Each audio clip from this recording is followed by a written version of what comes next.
പോട്ടടാ, നീ സങ്കടപ്പെടണ്ട. നേരത്തെ പറഞ്ഞ കേസ് ജയിക്കാൻ പറ്റിയ അവൾക്കും ഒരു നല്ല കാലം വരില്ലേ? അപ്പോ ആ കുട്ടിയും പുതിയൊരു ജീവിതത്തെക്കുറിച്ച് ആലോചിച്ചു തുടങ്ങിക്കോളും. കേസ് ജയിച്ചതുകൊണ്ട് മാത്രം തീരുന്നതല്ലമ്മേ അവളുടെ പ്രശ്നങ്ങള്.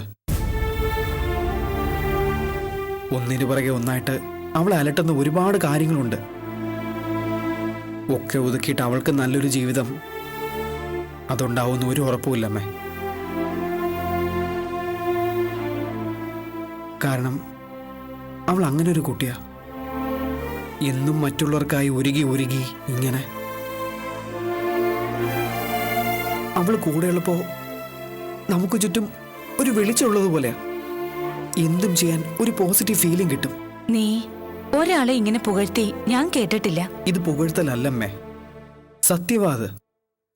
അവളുടെ ഉള്ളിലെ നന്മ എന്താണെന്ന് മനസ്സിലാക്കിയ അമ്മയും കാത്തുവും പോലും അവളെ ഇതുപോലെ സ്നേഹിച്ചു തുടങ്ങും.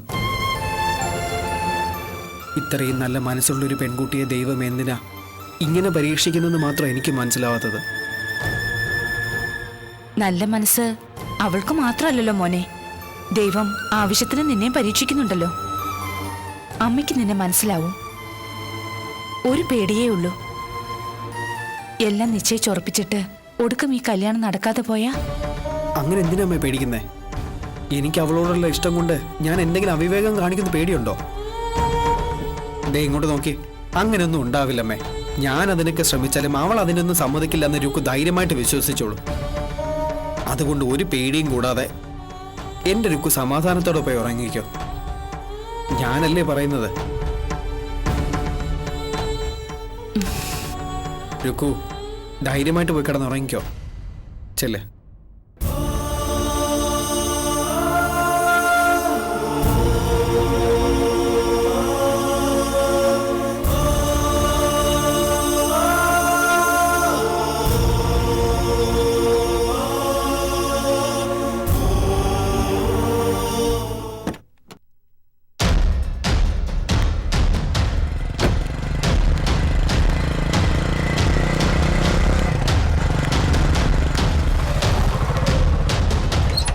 സൈന വെയിറ്റ് ചെയ്യാൻ തുടങ്ങിയിട്ട് കുറെ നേരമായോ?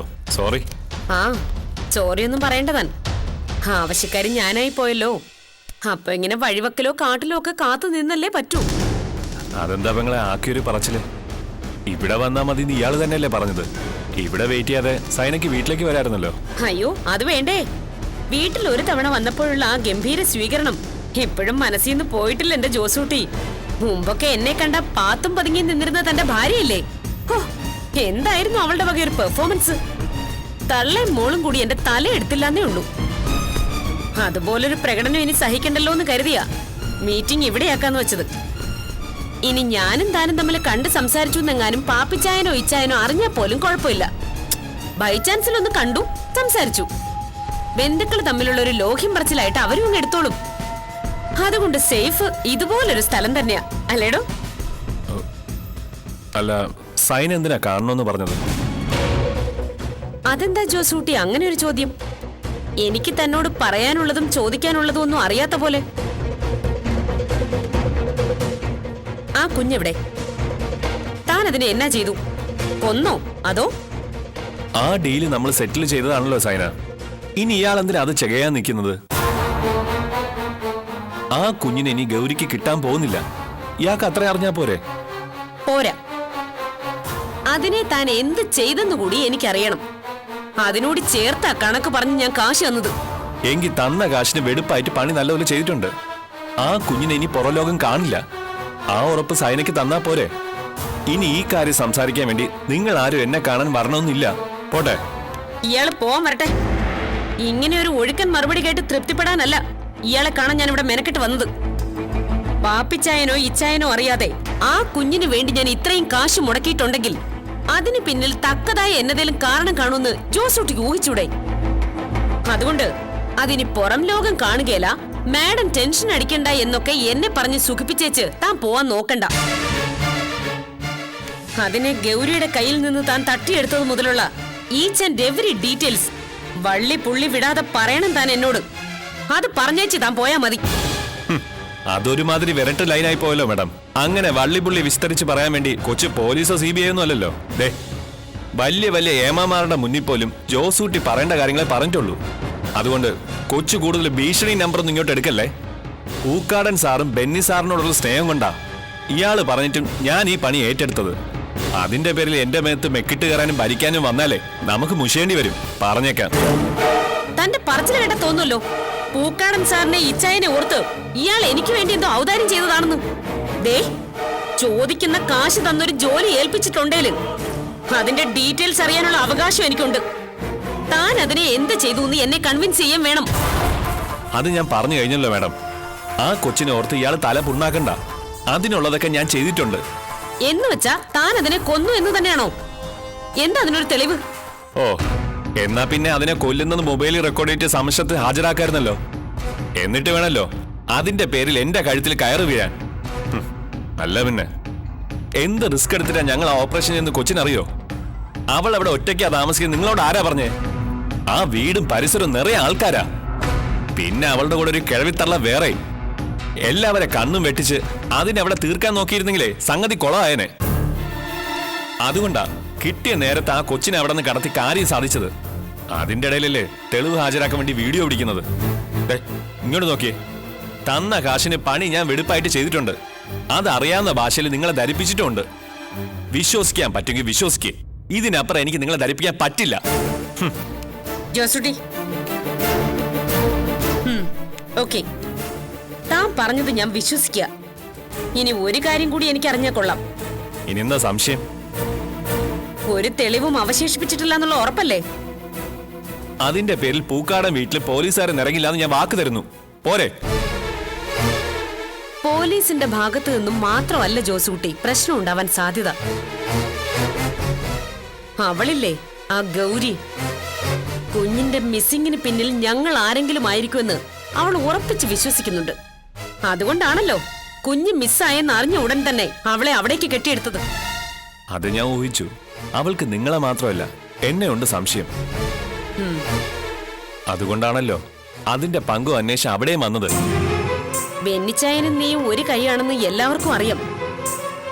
ഗൗരിയെ പോലെ തന്നെയാ അമ്മച്ചിയുടെയും മറ്റു പലരുടെയും കണക്കുകൂട്ടൽ. തന്നെയുമല്ല, പാപ്പിച്ചായനും അല്പം ഒന്ന് ആടി നിൽക്കുക. എന്റെ കാര്യത്തിലല്ല, ബെന്നിച്ചായനെയാ മൂപ്പർക്ക് സംശയം. അതുകൊണ്ട് പാപ്പിച്ചായൻ നിന്നെ വിളിച്ച് എന്ത് ചോദിച്ചാലും നീ നമ്മൾ തമ്മിലുള്ള ഈ ഡീലിനെ പറ്റി പുറത്തു പറഞ്ഞേക്കരുത്. ആ, അത് തന്നെ എനിക്ക് കൊച്ചിനോട് പറയാനുള്ളത്. ഈ കാര്യം പറഞ്ഞ് ബെന്നി സാർ എന്നെ 2-3 തവണ വിളിച്ചിരുന്നു. ഇതിൽ എനിക്ക് എന്തെങ്കിലും റോളുണ്ടോന്ന് അറിയാൻ. സാർ അറിയാതെ എനിക്കെന്ത് റോളുണ്ടെന്ന് ഞാൻ തിരിച്ചു ചോദിച്ച് ഒഴിഞ്ഞു മാറി നടക്കുക. അതാ കൊച്ചു വിളിച്ചപ്പോൾ ഞാൻ വരുന്നില്ല എന്ന് ആദ്യം പറഞ്ഞത്. ഇനി നമ്മൾ തമ്മിലെങ്ങാനും ഈ കൂടിക്കാഴ്ച നടന്നു ബെന്നി സാറോ പൂക്കാടൻ സാറോ അറിഞ്ഞാൽ അത് പാരയാവും. എനിക്ക് മനസ്സിലായി. ജോസൂട്ടി പേടിക്കണ്ട. ആ കുഞ്ഞിന്റെ കാര്യത്തിൽ എനിക്കൊരു ഉറപ്പ് വേണമായിരുന്നു. അതൊന്നും അറിയാൻ വേണ്ടിയാ തന്നോടൊന്ന് നേരിൽ വരാൻ പറഞ്ഞത്. ഓക്കെ, എല്ലാം ബോധ്യമായ സ്ഥിതിക്ക് ഇനി തന്നെ ഞാൻ ശല്യപ്പെടുത്തില്ല. എന്നാ പോയിക്കോളൂ.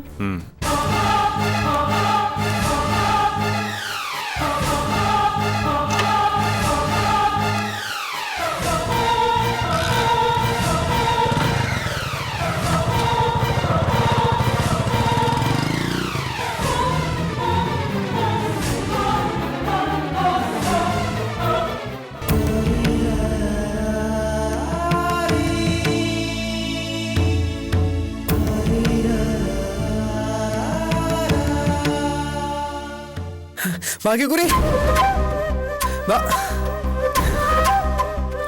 എടോ ഭാഗ്യക്കുറി. എന്താ എന്താ ശങ്കർ? എടോ ഒരു ഉഗ്ര ന്യൂസ് ഉണ്ടോ? സോറി, പെട്ടെന്നൊരു ആവശ്യത്തിൽ ഞാൻ ഓർക്കാതെ. ഇയാൾ കാര്യം എന്താന്ന് പറ. എടോ നമ്മൾ ജയിച്ചടോ. ഒന്നും മനസ്സിലായില്ലല്ലേ? എടോ നമ്മൾ ആ കേസ് ജയിച്ചു. തനിക്കും തന്റെ ചേച്ചിക്കും ആ വീടും പറമ്പും ഒക്കെ വിട്ടുകൊടുക്കാൻ കോടതി ഉത്തരവായിട്ടുണ്ടെന്ന്.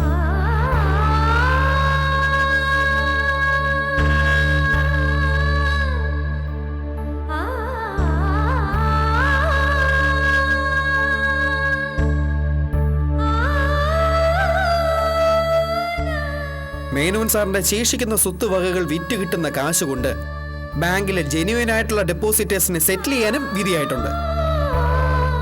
എന്താ? ഞാൻ ഇത്രയും വലിയൊരു സന്തോഷ വാർത്ത പറഞ്ഞിട്ടും താനെന്താ ഇങ്ങനെ ഗ്ലൂമിയായിട്ട് നിൽക്കുന്നത്? ഒന്നുമില്ല.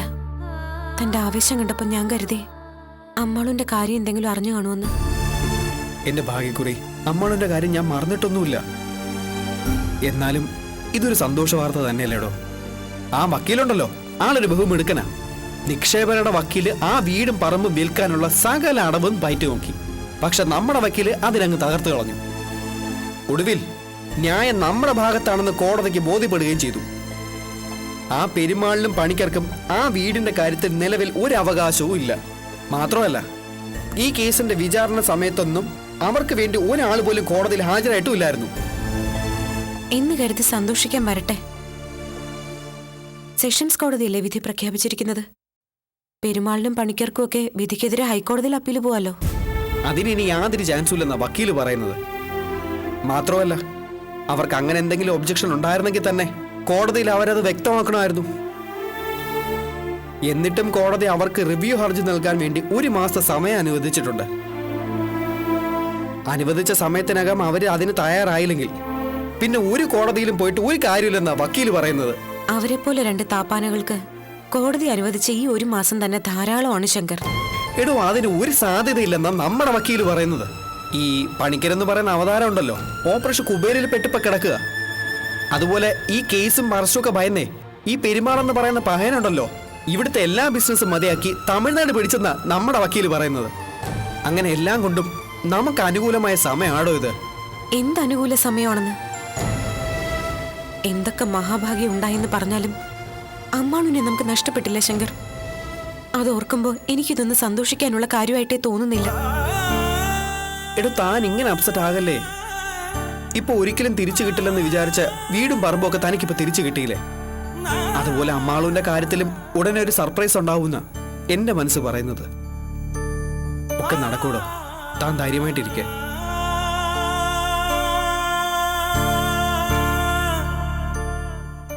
എന്റെ ടെൻഷൻ ഇതൊന്നുമല്ല.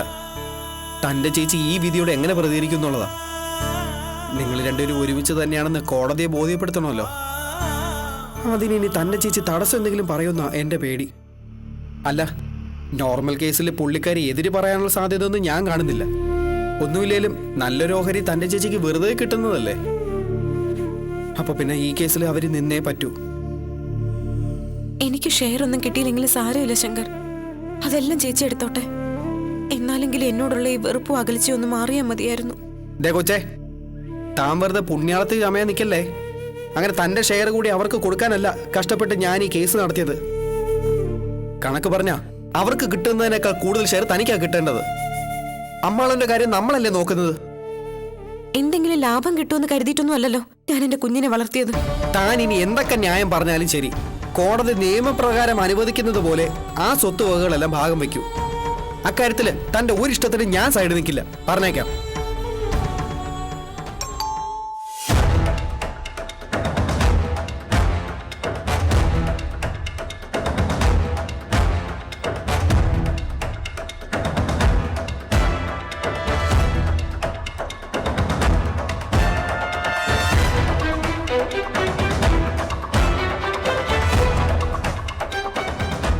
ആരാ?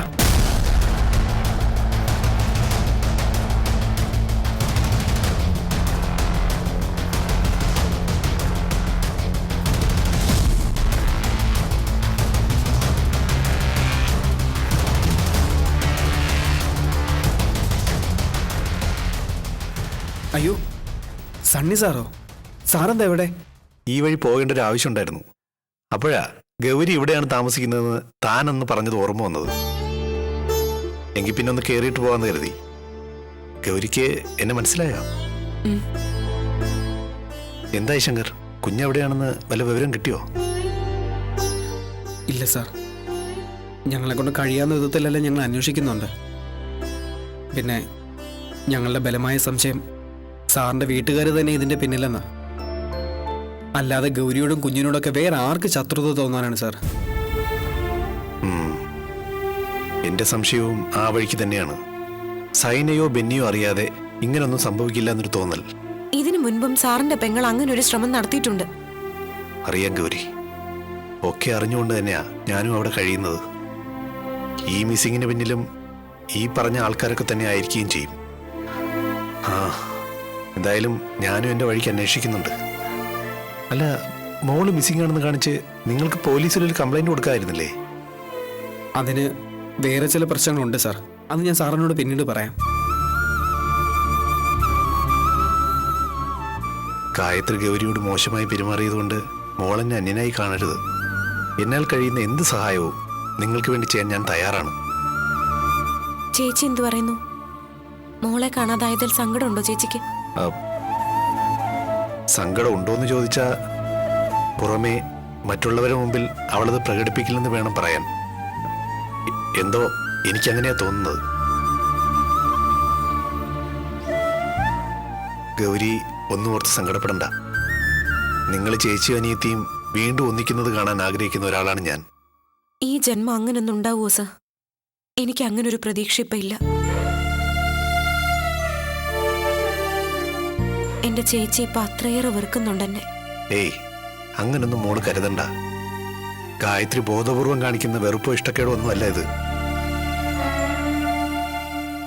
അവളുടെ ഈ പെരുമാറ്റം അവൾ അറിയാതെ തന്നെ സംഭവിക്കുന്നതാണ്.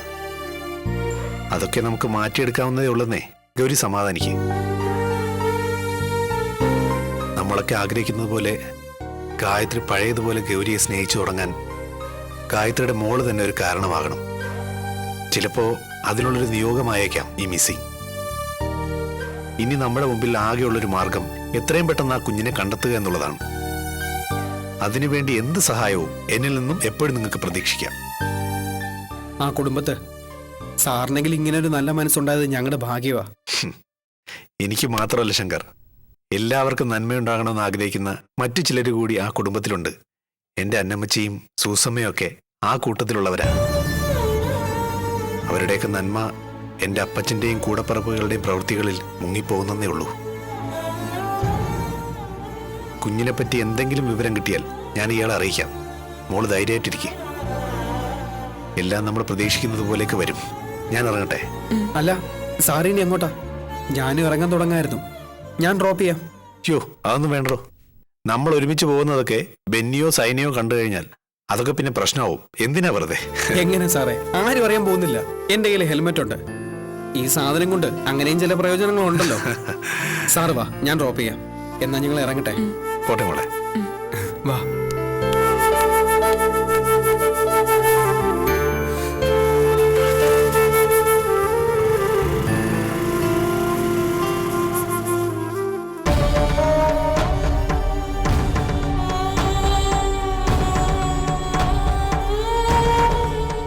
ഇതെന്നാ കിടപ്പാടി മോളെ? ഇങ്ങനെ തിന്നാതെയും കുടിക്കാതെയും എത്ര നാളെന്ന് വെച്ചാ നീ ഇങ്ങനെ? ദേ, നീ ഇങ്ങനെ പട്ടിണി കിടന്നുകൊണ്ട് സമരം ചെയ്തുകൊണ്ടൊന്നും അവന്റെ സ്വഭാവം മാറാൻ പോകുന്നൊന്നുമില്ല. അത് വളർത്തുദോഷ. ചെറുപ്പത്തിലെ നല്ലത് പറഞ്ഞു കൊടുക്കുന്നതിന് പകരം തോന്നിയതുപോലെ മക്കളെ വളർത്തിയ തരവല്ലാതെ പോവും. ഹാ, നമ്മുടെ ഭാഗ്യദോഷത്തിന് അവൻ നമ്മുടെ അടുത്ത് വന്ന് പെടുകയും ചെയ്തു.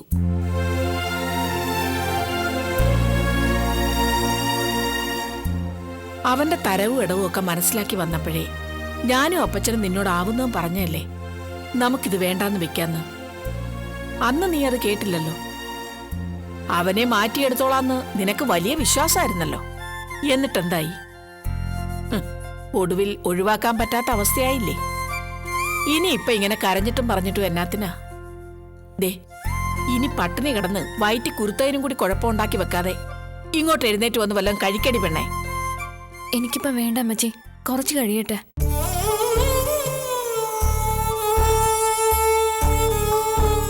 അമ്മച്ചി. എന്നതാ മോളെ?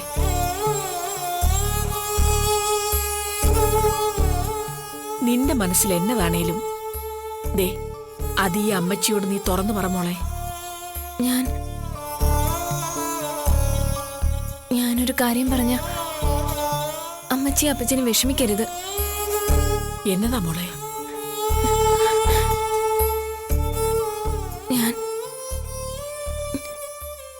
ഞാൻ ഈ കുഞ്ഞിനെ വേണ്ടാന്ന് വെക്കുകയാണ്. അനിമോളെ, എന്നതാ നീ പറയുന്നേ? കുഞ്ഞിനെ വേണ്ടെന്ന് വെക്കാനോ? മഹാഭാവം പറയുന്നോടി. ശരിയാണ്, മഹാപാപം തന്നെയാണെന്ന് അറിയാൻ പറ്റി. പക്ഷേ ഞാനത് തീരുമാനിച്ചു കഴിഞ്ഞു. ഒരു തെരുവുകൊണ്ടയുടെ മകനായിട്ട് എന്റെ കുഞ്ഞ് വളരണ്ട. അതെനിക്കിഷ്ടമല്ല. എന്ന് കരുതി കുഞ്ഞിനെ വേണ്ടെന്ന് വെക്കാനോ? അതൊന്നും ശരിയാവില്ല. ശരിയാകും. അതേ ഇനി ശരിയാവുള്ളൂ അമ്മച്ചി. അത് ഞാൻ തീരുമാനിച്ചുറപ്പിച്ചു കഴിഞ്ഞു. ഇനി ആ തീരുമാനം മാറ്റി ചിന്തിക്കണമെങ്കിൽ ജോസൂട്ടി ഞാൻ ആഗ്രഹിക്കുന്നത് പോലെ പുതിയൊരു മനുഷ്യനായി മാറണം. ജോസൂട്ടിക്ക് ഒരിക്കലും അതിന് കഴിയില്ലെന്ന് എനിക്ക് മനസ്സിലായി. ഇനി എന്റെ മുമ്പിൽ ശേഷിക്കുന്നത് ഈ ഒരു വഴിയേ ഉള്ളൂ. അതുകൊണ്ട് അമ്മച്ചി അപ്പച്ചനും ഇതിലൊന്നും പറയരുത്. അങ്ങനെ പറഞ്ഞാൽ കൂടി എനിക്ക് നിങ്ങളെ ധിക്കരിക്കേണ്ടി വരും.